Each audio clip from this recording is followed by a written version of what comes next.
Dan Siegel, and this is Diana Hill. And I'm really excited to introduce you to Diana's new book. Thanks, Dan. You're welcome. It's the Self-Compassion Daily Journal, and we've been talking about this concept of self, Dan and I, for the past over a year. And it's an opportunity for us today to unpack what is the self, but also what is compassion and how we can bring compassion to our inner selves, to our intraconnected selves, and receive it. Yeah. And as everyone sees ourselves, we should adjust a little bit so you are fully in there. We go. Beautiful. Beautiful. So we had a discussion a year ago about the importance of what that word self means. And I have been urging anyone using terms like self-regulation or self-understanding or self-compassion to consider changing that to inner compassion or inner understanding or inner regulation. Because when in modern culture we see the self as only meaning the individual, so Diana has this self in her body, Dan has this self in his body, and we have two separate selves, and that's it. Our center of experience is only the body. We lose the opportunity to emphasize the importance of the relational mind that exists in the connection of people to people. And also, if you can hear those bugs in the nature, here we are in Costa Rica, to feel the relational connections with all of nature, the intra-connected nature of everything, more than just even interconnected, like we're here, you're there, we are inter, the betweenness. This is the wholeness of connection. So I've urged anyone using terms like self-regulation, self-development, self-understanding, self-compassion to consider changing it, because words really matter. They can be very limiting and they can be liberating. And if we say the self is actually a center of experience that has three things: spa, sensation, perspective, and agency, we learned we have an identity lens. So we can say, sure, I have an inner self, but I also have a relational self that's equally fundamental to who, quote, I am, unquote. And it sits with me well, Dan, because in the work that I do with self-compassion or inner compassion, or I would also add harmonious compassion, flow of compassion, that what the research shows is that when we only see self-compassion as me, taking care of me, and we don't see it as harmonious, as the benefit of the flow of intraconnection, this type of compassion, this sort of selfing, ends up being not as beneficial to our well-being. That's amazing. That's actually research studies that show it. Yes. It's in the Journal of Contextual Science, which Contextual Behavioral Science was a journal that they publish a lot of ACT work. And this is research that comes from Joseph Sorochi, who actually wrote the foreword to my book, that it's really important that when we're talking about something like compassion, that we see that we can have compassion for what shows up inside of our bodies. We can have, as you're talking about, sensation. We can have awareness of difficult feelings, or maybe awareness of difficult sensations. And compassion, in its definition, is making contact with suffering, with something that's uncomfortable, and showing up to offer care, encouragement, love, help, support. So we can do that within ourselves, within our bodies, within that inner self.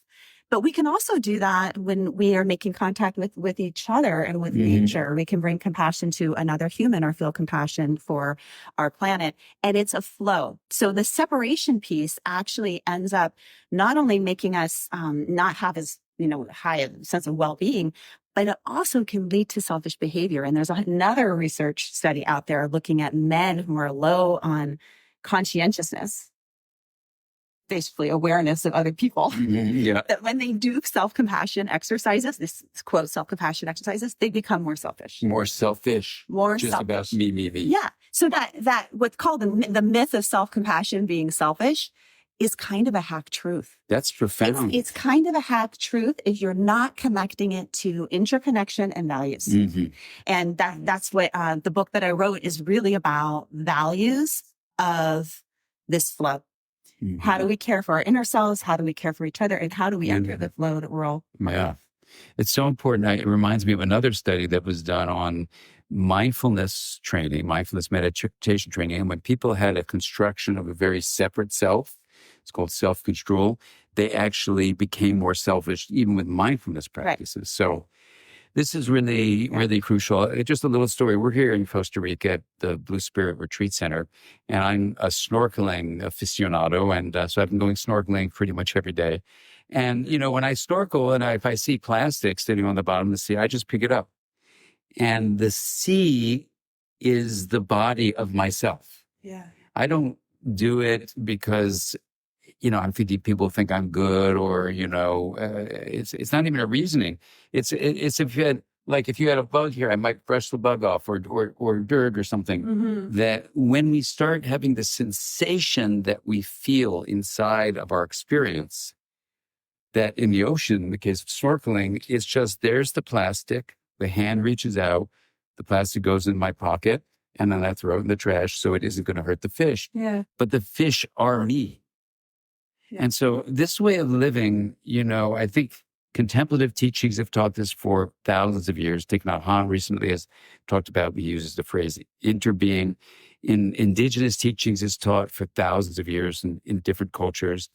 And it's time for modern culture to wake up from the mistaken identity of self as separate. Yeah. So I want to ask you, having written a book with self-compassion as a title. Yeah. How do you see your path forward if collectively as a community, we're going to take on the word self as a possible hidden toxin, a kind of lethal lie, that when people equate self with the individual, there's going to be racism and social injustice, polarization. There's going to be people with isolation and loneliness. There's going to be people becoming addicted to screens and drugs. There's going to be climate destruction because of this individualistic view you can simply call the solo self. Yeah. How will you, as you go forward, consider possibly helping your wonderful students who have the privilege to learn from you hear the word, but then realize, wow, the word self, we have to really be clear about what we mean by it. We have to be really clear about what we mean by it. And I want to piggyback on your ocean example. Yeah. Because the ocean example is an example of you tending to the ocean. And therefore, not only are you tending to the ocean and the fish, you're tending to yourself, because there are plastic particles that your inner self that, are in the ocean. You're taking care of. And then yourself. You said, I'm taking myself, my inner self. Gets a little. Right. We got to use these modifiers, right? Inner self and then extended self. Another modifier I like to use is harmonious self. That the self that holds, all of us. Mm-hmm. I would say we also have inner self plastics. Like the plastics of the residue of languaging of ways that we've been talked to, that we now talk to within ourselves, to ourselves, the self, sort of the biases that we have within ourselves that end up shaping the way that we see the world or we interact with others.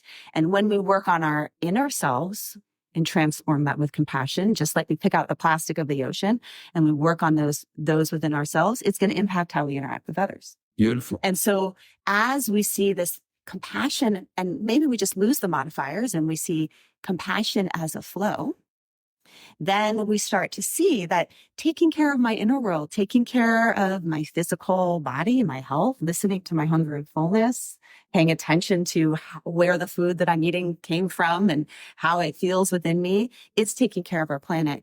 And likewise, as I take care of the extended selves, and I am able to have that flow of perspective taking, it becomes more of a harmonious. I mean, think about harmony. It's many instruments playing to create a harmony. So I love your work around the differentiation and the connection, and that's really what we're talking about here. Mm-hmm. And the integration. And then ultimately the integration. When we're just focusing on me and I'm using self-compassion to feel better about me, that is a dangerous thing. Mm-hmm, exactly. Because if you're just focusing on you and you're putting yourself up here, then somebody else has got to be down here, and you're seeing yourself as separate. Right. That's such a powerful thing you're saying, Diana. And here's, I know we both know the beautiful work of Paul Gilbert, who does compassion-based therapy, compassion-focused therapy, CFT. And in time I've had the privilege of spending with Paul, when I asked him, I said, well, what exactly is compassion? He said the most beautiful and simple thing. He said it's a way of taking in suffering. So that could be inside of a body of another human being. It could be inside of the ocean. It could be inside of your own body you're born into. And then that's step one, you take it in. Step two is you hold that suffering in awareness, which is a skill, to not run from it or not diminish it, but to actually hold it and have that kind of skill to be within an open awareness. We do the wheel of awareness, which cultivates this openness, in the hub of that wheel. But now what you're doing is you're holding the suffering, and then you imagine, what could I do to reduce the suffering wherever it's located? So that's step two. What can I do now that I'm holding an awareness? Step one. And step three is I'm going to do something. And the doing sometimes is just being with, but that's kind of an act of doing. Right. So in many ways, the spa, sensation, perspective, agency, that self-experience is expanded with compassion. It's probably why compassion is one of the three, what are usually called self-transcendent emotions. But what that really meant when it was coined was individual self-transcendent. So you have an expanded self. And I'm working with the people working in that area to say, can we change the name from self-transcendent to self-expanding? Now, that being said, I want to see how Paul's 3 steps fit in with how you've approached your work, because your work is even distinct from Kristen Neff and Christopher Gurley's approach. It's coming from another lineage, right? It's coming from Passion Focused Therapy, which is Paul Gilbert. I interviewed him and had the opportunity to spend time with him, and deeply touched by his flow, his flow of compassion. And I really do like his model of it being not just about me as an individual. I also draw a lot from ACT, acceptance and commitment training, or acceptance and commitment therapy.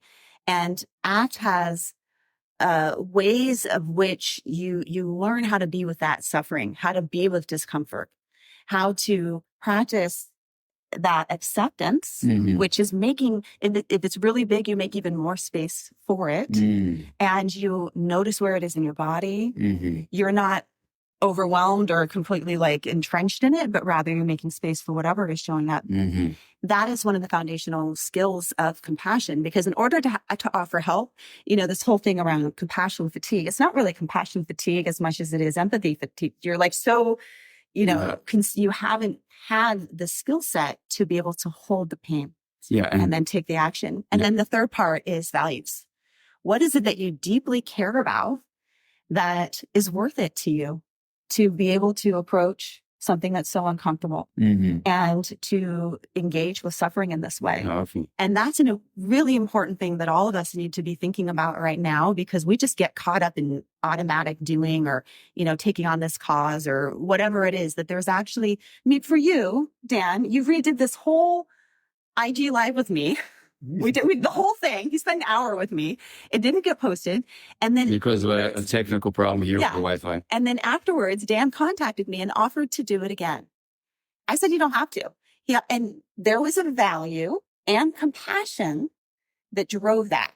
You didn't have to. No. It doesn't benefit your, prestige or your whatever to do this with me again. So what was underneath that for you? What was the value and the compassion? Well, I could feel the importance of this for the world and the importance of this for you, those two spaces of our common experience. And, we had a great conversation. And when the Wi-Fi collapsed and the Instagram said, bye-bye, and then the thing gets lost forever, except for those of you who may have been on it then, it was a very similar conversation right now. So, so sorry if it's a repeat. So I just felt compelled to, I don't want to say do the right thing, like there's right and wrong, but it has a feeling of, it's like picking up the plastic. It's like, how do you increase well-being in the world? Right. And I felt doing this, and finding time and just doing it, rather let's try to find it here, just let's do it. Right. That's what I was feeling. So it just felt like the thing to do. I don't know. I don't even know how to say it. The more, and this relates to the term, this is a different topic, but, I was once in Germany and teaching there, and Tanya Singer was there at a talk I was giving. So she got up on stage and we started teaching together. She's the researchers helped us say there's no compassion fatigue and it's empathy fatigue. And I said, hold on a second. When you say empathy fatigue, that makes people worry about empathy. Yeah. And what she really meant by that, and what people have misinterpreted by that phrase, is when you over-identify and have too many feelings of just identifying with the person suffering, you absolutely burn out. Right. So I know people are starting to use empathy fatigue instead of compassion fatigue, but then somebody, a very esteemed professor, wrote a book, The Dark Side of Empathy. Okay. And if you look at that view, what he's talking about is if you stop having, he doesn't use these phrases, but this is how I read it. If you stop differentiating and over-identify, right, so you merge with the suffering, you're going to get exhausted. And all sorts of studies show that's absolutely true. But empathy is so much more, first of all, than emotional resonance. But secondly, emotional resonance doesn't mean to have emotional over-identification. So that being said, in all of our teachings, I think what we need to do is make sure as we support therapists and human beings on the planet that, for example, if you see someone who's suffering, this is going to sound weird, but a brain study showed the importance of this. If you say, what if that were me? You will burn out. But if you say, what is it like for that person to be that person in a brain scan? Your brain will go activate the compassion circuits and stay present. If you went in a photograph like of a car accident and say, what if that were me? Your brain gets really activated and completely shuts down and the compassion circuits aren't activated. That's published in a book called The Neurobiology of Empathy, where the lead co-editor is Jean Decety, D-E-C-E-T-Y. It's chapter 2, I believe. But the point of just give you that paper is I've had people come to me who are burning out as young therapists. Yeah. I said, well, what are you doing? They go, I'm being empathic. I go, what does it mean? They go, every time a person comes in who's been abused and traumatized, I say, what if that were me? And I go, well, how's that going? And she goes, this is just giving one example. I'm going to drop out. I'm burnt out. I can't function like this anymore. I said, well, empathy doesn't mean over-identification. It means be open to the feelings of someone. Resonance, like on guitar strings, isn't becoming them. So that being said, this notion that you can have an inner self that stays differentiated from another inner self suffering, in a way, is the pathway to having the space of not over-identifying. Absolutely. Because otherwise, some people are what they call empaths, and they're too identifying with other people. How does that sit with you? It sits with me wonderfully, and I really see it as flexibility training. If you have that tendency to over-identify and get into the car accident, so much so that you're getting into your own car accident because you're so focused on it, then practicing that differentiation can be helpful. Yeah. And then for some folks, they need some empathy training. Well, that's right. They need to get more open to it. And so what you did with me was that beautiful balance of, I wonder, maybe it would be helpful to do this again. Let's go ahead and do it. But you didn't get into this like pity party about Diana. Oh no, what's Diana? Yeah, exactly. It's the capacity to make contact with, this didn't go in the way that we expected. Could we do something to make it better? Beautiful. Could I do something to make it better? And when we activate that motivation for compassion, it has an intrinsic energy to it. You get uplifted and you want to go do it, as opposed to feeling dragged into it. You can tell in your body when you have compassionate motivation, because it often is coming, and this is Gilbert's work, coming from a part of you that is wise, a part of you that feels connected, a part of you that really cares about the greater good, good for your inner world, good for your outer world, good for our world. I love it. Just like that shamanic ceremony. You did the shamanic. You were part of it. You did a shamanic. Yeah, we were talking about that. So here's something I'll ask you about. And I know I'm empathic with the person who's picking me up in a minute. People would say to me, don't freak out, there's a crab walking back. I was looking at that crab. Is he cute? Yeah, he's really cute. I don't know how he got up here. I don't know how he got up there. I'm thinking about that. It's a very cute crab right here. But here's when I first became a therapist, people said, why aren't you burning out? Why do you have so much energy? Yeah. And I didn't know how to explain it. And they said, well, you have people, I specialize in trauma. So people, all these traumatized people, what's going on that you feel like all this energy? And I thought about this is going to sound weird, but I thought about the mathematics of it. And it goes like this. Let's say Diana is suffering with something, and I come to you and I get open to your suffering. So that's stage one. I take in your suffering, but I don't over-identify with it. This is the crucial difference. Right. So I go, what's it like to be Diana? So I bring curiosity, openness, acceptance, and love, the cold state of mind. Mm-hmm. You know, I'm an acronym nut, so excuse me. So I bring this curiosity, openness, but I'm not like intellectually curious. I'm curious in a loving way. Yeah. That brings me forward. Now it sits inside of me. If I were over-identifying, sure, I'd become drained and burnt out.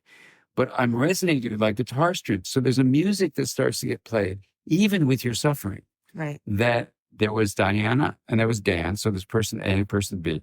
And at that moment, the mathematics of it, the level of complexity of you being separate from me is like this level right here. The moment I reach out to you and say, Diana, what's going on? And then you as person A share with me what's going on, me as person B receive it. There's now an A-B created. Mm-hmm. Where your experience within your body is A and then belonging to AB, me and my body B and now belonging to AB. We are both expanded. Mm-hmm. And so the mathematics of integration is that as we have this expanded energy flow, it gives us energy. Right. And so even though it's about suffering, Right. if you accept Frank, what's Frank's? Osaseki's beautiful invitations. One of them is life is full of change. Everything you love will go away and you yourself will die. Mm-hmm. Those three things. Once you just accept those, then the act of compassionate joining is an act of expanding our life. Right. Even when it's around suffering. And it's energy giving. It's energy giving and energy exchange. That's right. And that's why the separate self is energy depleted. Exactly. Because you're not getting that AB, you're not getting that harmony of two instruments playing together, which is a vibrational amplification. Yeah. Whether you look at that in math, or you look at it in music, or you look at it from just how it feels in your own body, you know what that feels You know what like. it feels like. And that's why a lot of us join the helping profession, because I actually get energized. I don't get depleted by the work that I do at all. I get energized by it. Yeah. So thank you. So That's awesome. Get energized by reading Diana Hill's wonderful new book. And tell us where they can get it and tell us your website. You go to my website, drdianahill.com. I actually have some free gifts there. I have some compassion meditations that involve a lot of like cool perspective taking, where you go forward in time and back in time and meet yourself, and have some other types of meditations that you'll get for free at drdianahill.com. You can order it there. And if you're interested in ACT, I also have a book on ACT, the ACT Daily Journal as well. Thank you so much, Dan, for doing this. You're welcome. Take two. Thank you. Take two. Let's post it. Yeah. Thank you all. Be well and wonderful to have you here. Okay. Take care.